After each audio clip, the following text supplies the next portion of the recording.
Hello again, I'm Bob Colt. We're continuing our conversations in Charlotte Public Schools. Here's an unfamiliar face, Bill Barnes. We've talked several times, but you're here today to talk about the Fine Arts Conservatory. What is it? Well, the Charlotte High School Fine Arts Conservatory is really an opportunity for our high-minded arts kids who really excel in those areas to get some recognition for that excellence that they've always portrayed. But this just highlights it and really showcases the work that the kids will do and have done over their time here in the high school. So what's the structure? What do they do? How do kids get involved? Well, essentially it's three areas. There's the band, there's the choir, and then there are the visual arts. And so students can enter the conservatory through one of those three areas, and they'll work very closely with the instructors in those areas to get that endorsement on their diploma and to be a member of the Fine Arts Conservatory. So there are requirements that are specific to each subject area. For example, in band, it's being in band all 4 years. It's taking advantage of some of the extra opportunities, being a member of the symphony band, and participate in solo and ensemble. And then it also requires some additional outside work.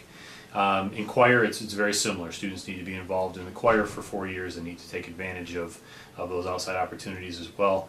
And then in art, they need to take a rigorous art curriculum that includes our advanced courses and also the basic level introductory courses as well.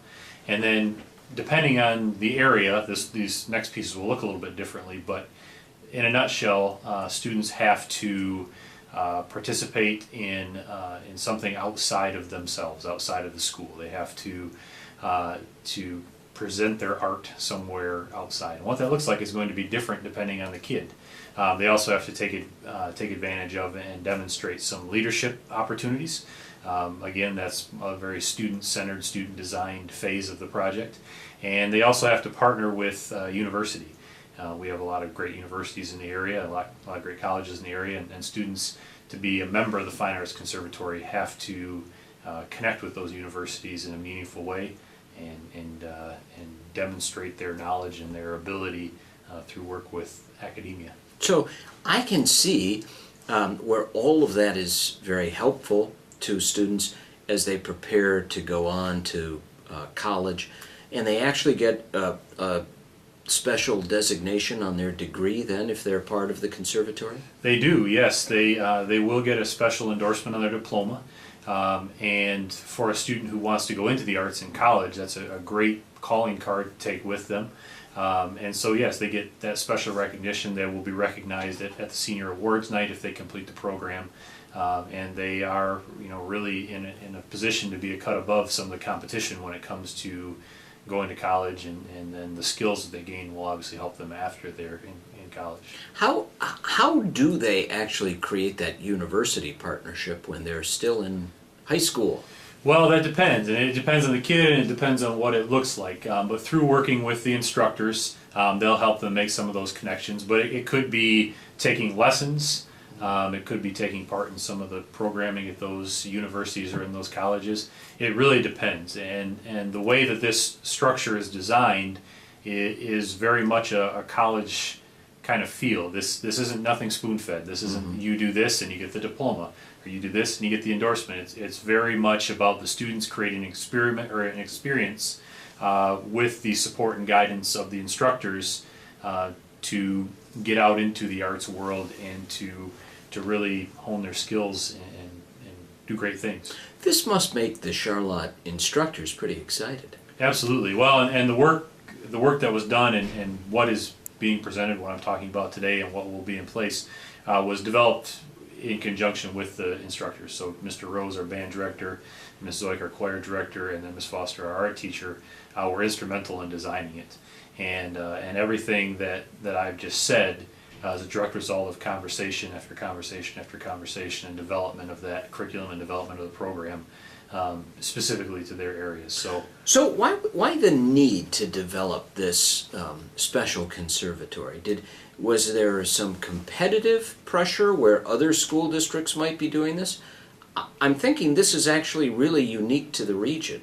It is. There are some other schools that are doing it, and we actually looked at some of those other schools, and some of what we've come up with are have been informed by what some other districts have done. But around here, there aren't many. A lot of schools on the east side of the state, southeast corner, have done this. Some schools in Oakland County, some schools up north. But in terms of Eaton County, we're the only ones that have anything like this. So you ask why, we already have a great arts program here. It's already a calling card for our district. Everybody knows about the Charlotte Band. Everybody knows about the Charlotte Choir now with the great work that Bethany has done. And everybody knows about our drama program and the arts that we do. And so this is a natural fit for us. And it's also a great way to highlight the programs and a great way to really condense those programs into a nice, neat package that is very easy to talk about, and that, like I said, can become a calling card for our district and for the work that our kids are doing. Yeah, in the region, I mean, you mentioned the university partnership, and you obviously have Michigan State. Are facilities like the Broad and other the Wharton, other places beyond the Performing Arts Center also included in some way? They could be at this point, and there's nothing specific saying that you have to go do this experience at the Wharton Center. You have to go do this with the Broad Center. But we're lucky in that here in the greater Lansing area, we have opportunities to do those things. So if a student is able to make one of those connections, that's wonderful.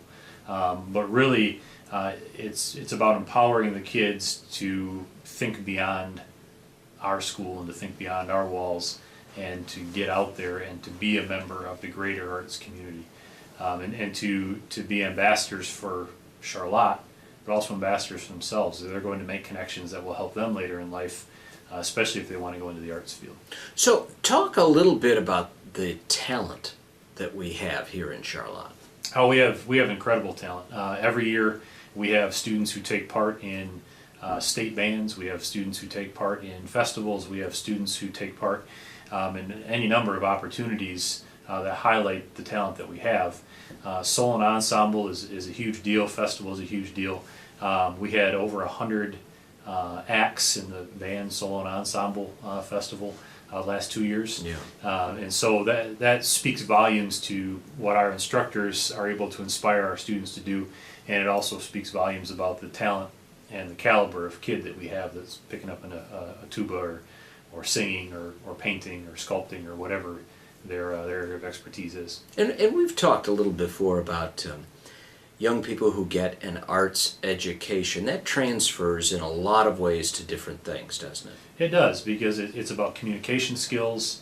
It's about expressing yourself. It's about working as a team. It's about all those things that maybe aren't math or maybe aren't reading specifically, but they're all those intangible skills that students need. And then on top of that, there's a lot of research that shows that just the functions in the brain that have to take place when students do read a piece of music or students do create a piece of art, those functions help students grow as people and as scholars. It's incredibly challenging, some of the programs that you have here, and you really want to set the bar continuously higher, and kids usually achieve that.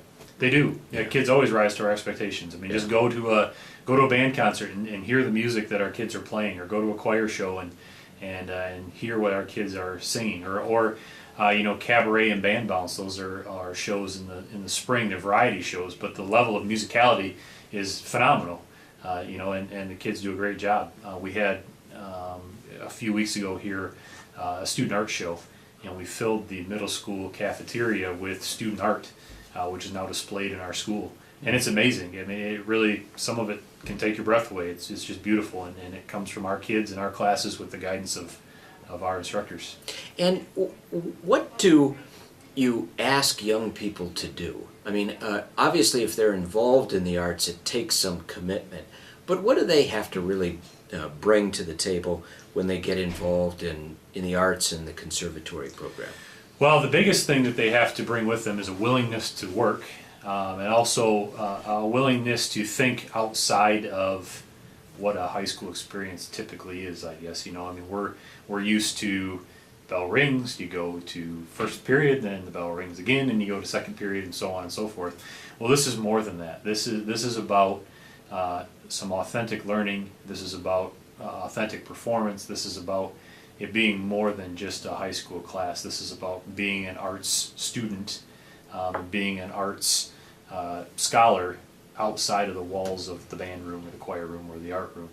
And so the requirement for kids then is to take on that commitment and to be willing to do it and to be willing to try and probably fail a little bit, because this isn't easy. You're not going to be successful on every try, and maybe the college you want to work with, it doesn't work out. So how do you get that perseverance? How do you build those skills that you need that will not only serve you in this venue, but also then later on in your academic and career? But the arts are challenging, and so you want to continue to challenge young people. Do they have some performance anxiety usually, or is that something that young people can work through? Well, I think it's something that if you want to go into the arts, that you've got to work through. Somehow you have to figure out how to get beyond that and push yourself beyond those limitations. Our kids that are already in the bands or are in the choir or are in our art classes already do perform on a pretty regular basis. A very small example of that is every kid that's in the band, whether it's symphony or concert band, is in the marching band. So every Friday night they're standing out in front of the whole town, playing and marching, and those aren't easy. And although the marching band is a small portion of what our vast band experience is, that's a very public performance. And then, once marching band season is over, then we get into the concert season, and they're performing on a very regular basis. And a lot of our students perform solos, and they're not easy by any means, because our students are challenged to play difficult works, and the same holds true in choir. If a student has to stand in front of a packed auditorium with all their classmates behind them and sing a solo, that you can get over that performance anxiety. Now, that's not to say that it doesn't exist. Yeah. After all, it's hard to get in front of people and even talk, let alone sing or perform. But again, it goes back to the great work that our teachers do, and the perseverance and the pride that our kids have in our music and arts program. Why do you think Charlotte is kind of unique? I know you've modeled the Conservatory maybe after other successful programs, but you have a rich history of arts here in this community.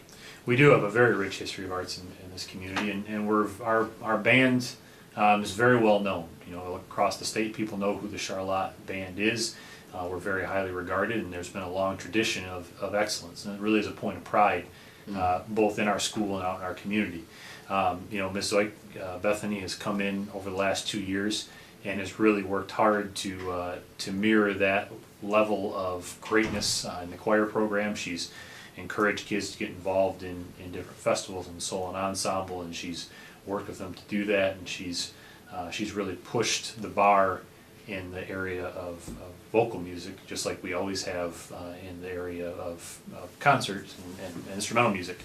And then in terms of art, as visual arts, whether it's painting or sculpting, Miss Foster has been our art teacher here for a number of years, and she's really pushed students to achieve some great things, and that work is evident hanging up in our hallways. So. Yeah, and how do you attract such good faculty? Well, you have a lot of good teachers. We do have a lot of good teachers. I think it's a very good combination of great kids, great families, a very supportive community, long-standing traditions of excellence. When you put all of those things together, it becomes a pretty appealing place to come work. And if you can put your stamp on those traditions and be a part of it, and work within the support of the community and work with those great kids, it's a good place to come to work every day. Well, how can parents be supportive of the Conservatory and the arts program? Well, that's a great question. I think we already see a lot of support from our arts parents. It's a big commitment on the part of the parents too. There are many outside of school things that have to happen. Just come by one of our apple pie making days during that fundraiser, when you've got parents and kids making hundreds and hundreds of apple pies. But it's it's just a matter of being there for the kids, being a part of the program, and understanding the commitment that it is.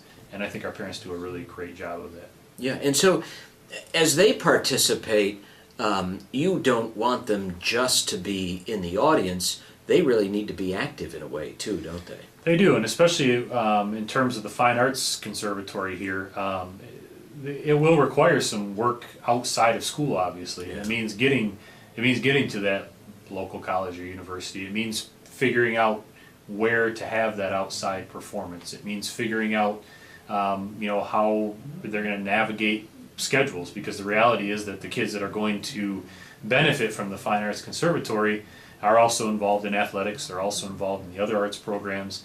A lot of them are mentors, a lot of them are links. They're doing a lot of things. This isn't the only item that's going to be on their plate. So from a family standpoint, that means figuring out how to manage all that and how to make sure that everybody's in the right spot when they need to be in the right spot. And when you talk about the right spot, the Performing Arts Center is really a great asset here, isn't it? Absolutely. And again, I think that's a physical embodiment of the support that this community has for the arts. I mean, you can see it. It's sitting up there on the hill. We value the arts here. And so to have a place like that for our kids to perform, it makes logical sense that we would also then have a way to recognize the great arts contribution that our students are making, not only to themselves and our school, but to the community as a whole. Yeah, and so they perform there, they practice and rehearse at home, they perform other places. All of that kind of experience is sort of integrated, isn't it? It is, and it has to be, because students can't just walk in the morning and say, well, I'm going to be a trumpet player in the Charlotte band. It takes some work, it takes some practice, and it takes working with those teachers, and so it does take some work outside of school. But again, that comes to the commitment of being a part of a great program, and understanding the great tradition that we have here in all of our arts means understanding that there is a commitment to continue that tradition. And if a student wants to be a part of that tradition, then the student needs to live up to the expectations that our arts programs have set forth. Well, Bill Barnes, thanks a lot for explaining the Fine Arts Conservatory Absolutely. in Charlotte. Thanks for having me. I'm Bob Colt. We'll continue our conversations in Charlotte Public Schools.